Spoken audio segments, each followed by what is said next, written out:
The Arlington Police Department says it has finished the investigation into the police-involved shooting of a 19-year-old at a car dealership. Officer Brad Miller lost his job after he shot and killed Christian Taylor. And in the coming months, he may learn whether or not he'll be charged with a crime. Fox 4's Zahid Arab live with a look ahead at the grand jury's case. Zahid. Well, Clarice, that Tarrant County grand jury will now put the moment the first shot was fired at this GMC dealership under a microscope and decide if Officer Brad Miller's actions were justified. A legal expert we spoke to believes they were. After nearly a 2-month investigation, the shooting death case of 19-year-old Christian Taylor is now onto a Tarrant County grand jury. What was known exactly at the time that the shots were fired. That will be the focus statement for 12 jurors, according to attorney Pete Schulte, who's not connected to the case. And if he can articulate there was in fear for his life, that there was a danger to him, or there's a danger to other people, then the shooting's going to be justified. On August 7th, Taylor, a San Angelo State football player, was shot and killed by rookie Arlington police officer Brad Miller at a car dealership. Before the shooting, surveillance video showed Taylor smashing a car windshield and using his SUV to break through a gate and smash through a showroom window. Taylor was unarmed, but an autopsy shows he was high on a powerful designer drug that causes bizarre behavior. I've been seeing a lot of people saying, well, he was unarmed. That doesn't mean much to the legal system because they can become armed very quickly. I just saw a guy in the building has a hat on.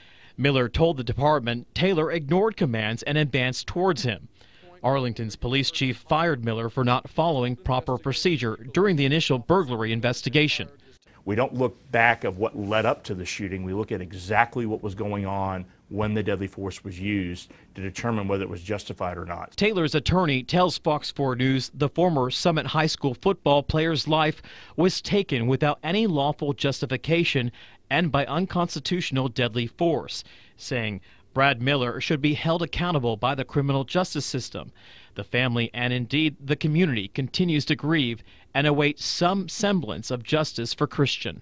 While Miller's attorney did not respond to our request for comment, Schulte believes the facts are clear. This is not a case, I believe, over many that I've dealt with and many that I've reviewed, where I expect an indictment against Officer Miller.